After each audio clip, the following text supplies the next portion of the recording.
everyone and welcome back to my channel. Today I'm going to be recommending 4 books that are from the perspectives of animals. So I'm not going to recommend Animal Farm because I think that's a third person account. So all of these, pretty much, are first person accounts, or first animal accounts rather.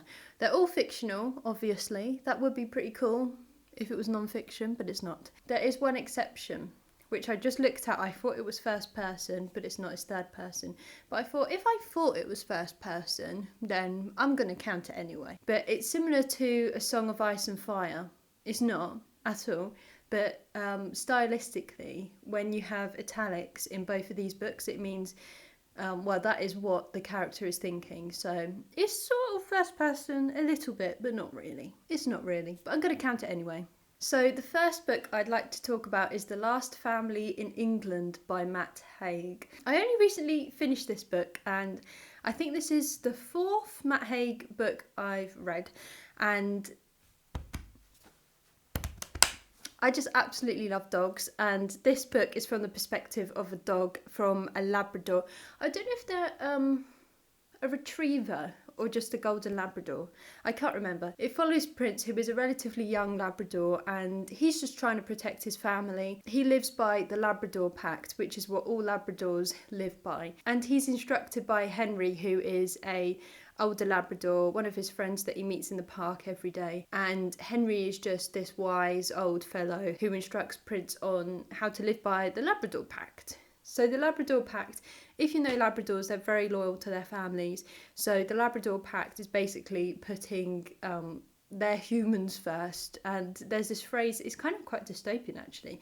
The phrase they use when they meet is duty over all.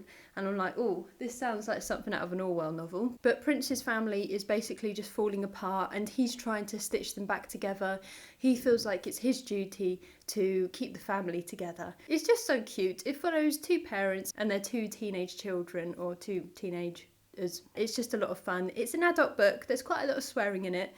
Another thing I really liked about this book is there's so many dog stereotypes, and because you hear the dog speaking, it's just really funny. Like, there's a Rottweiler who just says the F word every second, maybe. And it's just, yeah, it's a good time. It's a good time. The way that Prince deals with all these scenarios, these negative things that are happening, is really funny. I don't think it's supposed to be, but I found it quite funny, especially near the end. What he does to try and keep his family together, you know, from an outsider's perspective, not so great, but when you hear why he's done it, you know, kind of reasonable.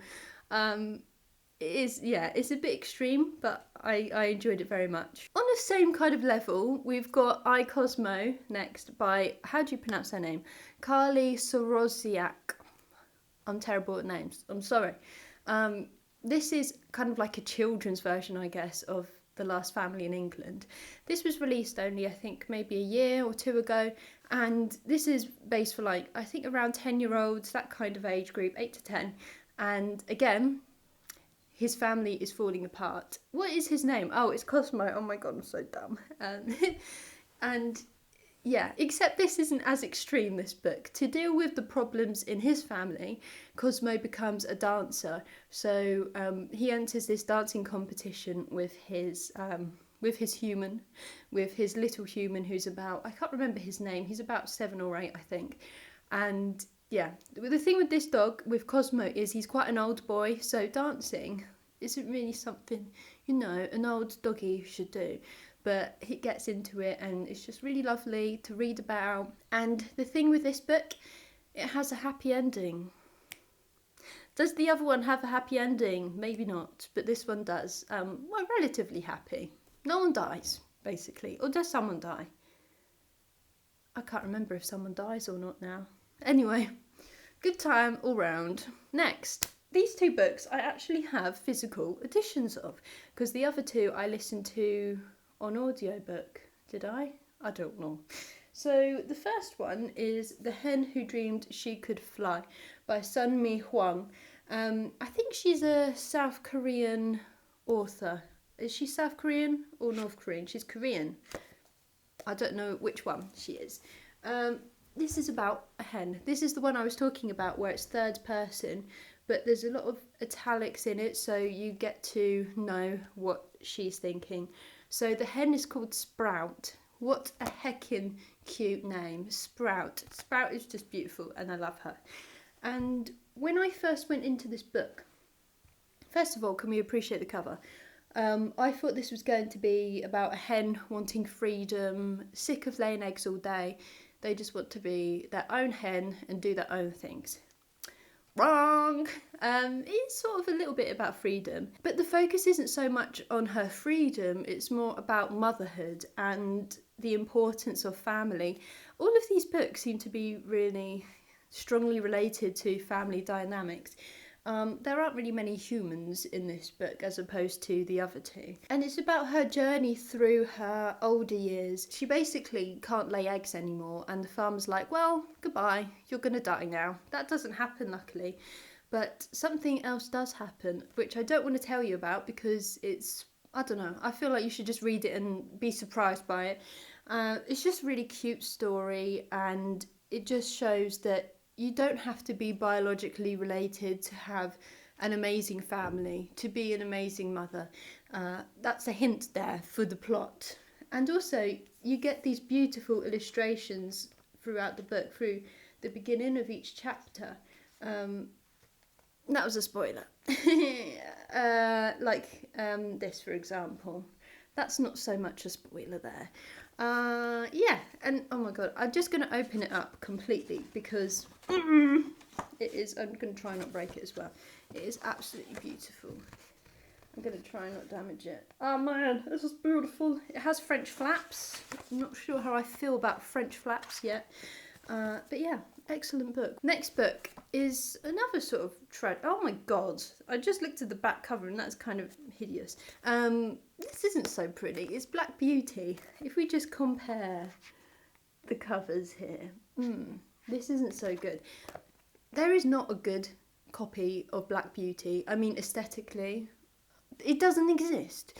But please do not be put off by the cover. It is an excellent book. This is the only one out of all these four I gave 5 stars to. So this is about Black Beauty, who we can see on the cover. She is a nene, or a horse, as some people like to call them. And this follows her whole life as well, which I really like. So the thing I loved about this book so much was it felt so real. It felt like this was actually from the perspective of a horse, and it also is just quite eye-opening because I feel like with a lot of animal cruelty we don't really see horse riding as much, in my opinion, in our society as a type of cruelty. People, you know, treat their horses like pets, which is cool, but at the same time I don't really think we should be riding horses. I disagree. The thing with this book is it shows how different people ride horses in a different way. Well, I'm making it sound really boring. It's not just about riding her. It's about how she's treated throughout her life and how you can be a good horse owner and a bad horse owner. But it's not just about that. It's just about how we treat animals. We should be really mindful that animals, you know, they have brains, they have feelings, they have emotions, and we need to respect that more, definitely. And again, there isn't much of a family element in this because she's treated so much as an object. She's treated as human property. So I feel like a lot of humans in this book kind of disassociate Black Beauty with having any emotions or feelings, like she can't be harmed. This is just the property that we can use for our own benefit, basically. Yeah, it's just showing that that's not cool. Don't do that, humans. I'm really not putting it well how much I enjoyed this book. You just need to read it, man. There's also really nice illustrations in this. You know, it is a children's book, but you can enjoy it as an adult. I have enjoyed it as an adult. You get these really wholesome illustrations in here, which are much better, I think, than the outside of the book, but there we go. Okay, so that's the end of the video. Here's some books. I hope you enjoyed this. Let me know of any animal books that you liked. There's not any cats in this video, which I'm sure some people are going to be very disappointed by. I'm sorry, I prefer doggies to cats. I still like cats when they're not hecking, scratching and biting all the time, horrible things. No, they're alright if they're nice. But doggies are just nice all the time. Thank you for watching. Let me know any more recommendations, particularly doggy books, because I love doggies. Any ones that you think are quite similar to Cosmo, The Last Family in England, I would love to know. And then I can do another video on this. Thank you for watching, and I'll see you in my next video. Goodbye!